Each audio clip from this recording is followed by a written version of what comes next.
Cinéma ONF sur Saint-Denis à Montréal, le 31 octobre 2010. Dans le cadre du Festival du monde arabe, l'équipe de Via le Monde a organisé une projection spéciale de la série documentaire en haute définition Marhaban Bikoum. Une coproduction du studio Via le Monde, la SNRT, la télévision nationale marocaine, diffusée sur TV5 Québec Canada. MTélé a assisté à la projection et a recueilli pour vous les témoignages des auteurs de cette belle réalisation télévisuelle.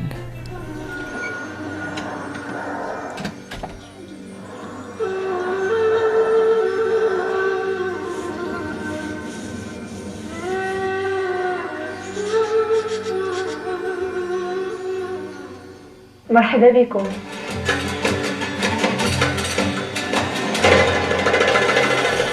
Je ne connaissais pas tellement le Maroc avant de venir. J'avais ni préjugés favorables ni défavorables. Je réalise que je savais évidemment assez peu de choses. Tout ce que j'ai appris, je l'ai appris depuis que j'ai fait ce voyage-là.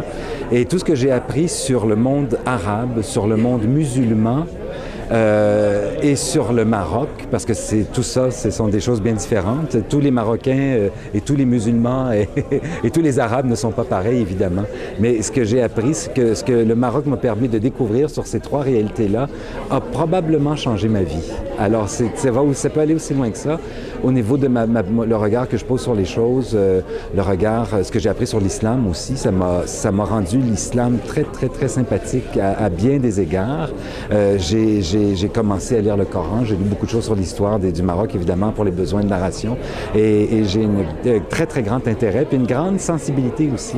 Je pense qu'il y a encore beaucoup de belles choses à communiquer sur le Maroc, et puis ça, on est candidat pour aller communiquer, pour retourner là-bas, continuer à aller faire d'autres tournages, mais j'aimerais continuer à investiguer tout ce qui me plaît dans cet univers-là. Et vous avez compris qu'on travaille, qu'on ne montre que ce qu'on aime. On ne fait pas de journalisme, on ne parle pas de choses qu'on n'aime pas. Donc, continuer à chercher autant de belles choses qui me plaisent dans cet univers-là. J'aurais encore beaucoup de belles découvertes à faire. Au niveau de la religion, au niveau de la société, au niveau de l'accueil, au niveau de l'humain, au niveau de moi-même aussi. Parce qu'évidemment, on apprend toujours des choses sur soi-même au contact des autres. Alors, c'est un grand merci au Maroc pour m'avoir permis de faire ce passage qui me rend beaucoup plus heureux maintenant que je ne l'étais avant d'aller au Maroc pour la première fois. À ma gauche, la mer Méditerranée, à ma droite, l'océan Atlantique, derrière moi l'Europe et devant moi l'Afrique. Est-ce que vous me situez? Je vous invite à Tanger, creuser des civilisations, terreau d'artistes et l'une des plus belles portes pour découvrir mon pays, le Maroc.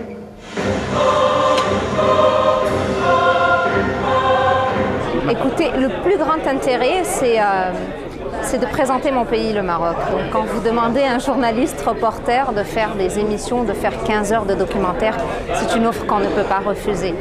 Alors, j'ai tout de suite sauté sur l'occasion parce que ça allait me permettre de redécouvrir mon pays. Parce que vous n'êtes pas sans savoir que les 10 dernières années, mon pays a connu un élan, une impulsion et puis une dynamique de croissance et d'évolution impressionnante. Et je voulais vraiment être entre guillemets témoin de tout ce développement. Donc avec Catherine Viau, avec Grégoire Viau, avec Daniel Bertolino, on a cherché la façon la plus intelligente et en même temps la plus digeste pour présenter le Maroc. On est sorti des sentiers battus, on est sorti des clichés et puis on s'est dit on va aller à la rencontre des personnages. Donc vous aimez le Maroc, tout le monde aime le Maroc, tout le monde connaît la chaleur du Maroc, l'hospitalité marocaine. Nous on décide de vous faire aimer les Marocains.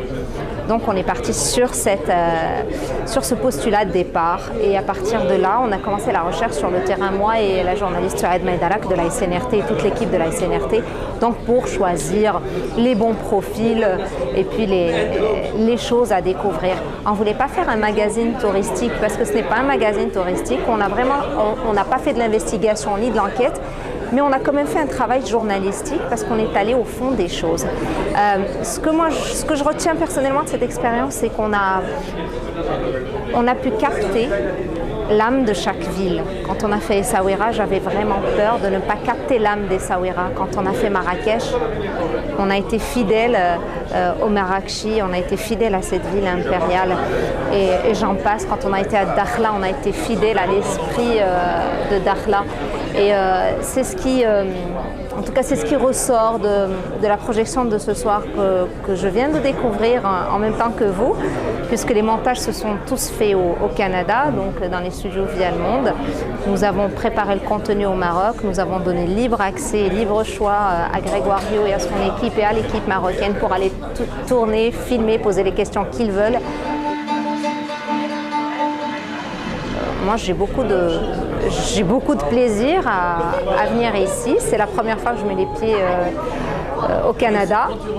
Et comme je l'ai dit tout à l'heure, je suis arrivée avec la neige, mais la chaleur était... Une petite neige, paraît-il, mais ça m'a impressionnée quand même. Attention, j'ai laissé une température de 32 degrés Celsius à Casablanca, on était en t-shirt. Et puis je sors de l'aéroport, je grelotte, je suis obligée de mettre ma grosse laine pour ne pas avoir froid, et puis je vois cette neige. Et je me suis dit, oulala, où est-ce que je vais là? Mais j'ai rencontré beaucoup de chaleur humaine. C'est ça le Québec à Montréal. Mais c'est ce que je disais tout à l'heure dans ma petite présentation, mon petit mot d'ouverture, c'est que la chaleur humaine est inversement proportionnelle au degré Celsius et au thermomètre.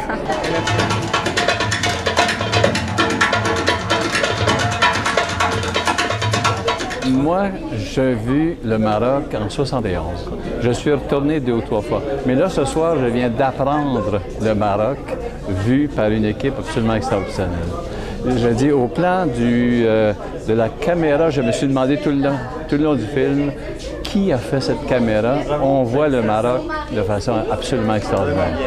Et les villes, je les connais à peu près tous parce que je les ai vues il y a plusieurs années. Mais là, je viens de découvrir l'autre côté, tout le côté humain du Maroc, tout le côté personne et littérature et tout. C'est vraiment une autre image. Ma blonde, que je vais retrouver tout à l'heure, qui est venue au Maroc avec moi quelques reprises, elle va être vraiment peinée de ne pas avoir vu ça. Donc, il faut qu'elle revienne de cette.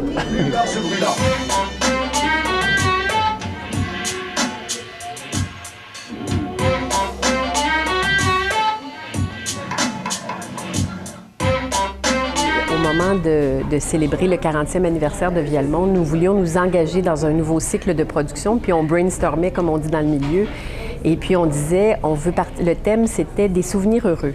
Alors tout de suite, Daniel a dit, mais des souvenirs heureux pour moi, le Maroc. Donc ça a été un déclencheur. Et étonnamment, le fait que le thème initial de ce souvenir heureux-là, c'était l'amitié. Ce que vous me dites me touche parce que c'est ce qui ressort de cette expérience de production-là, c'est le développement d'une belle amitié, je pense.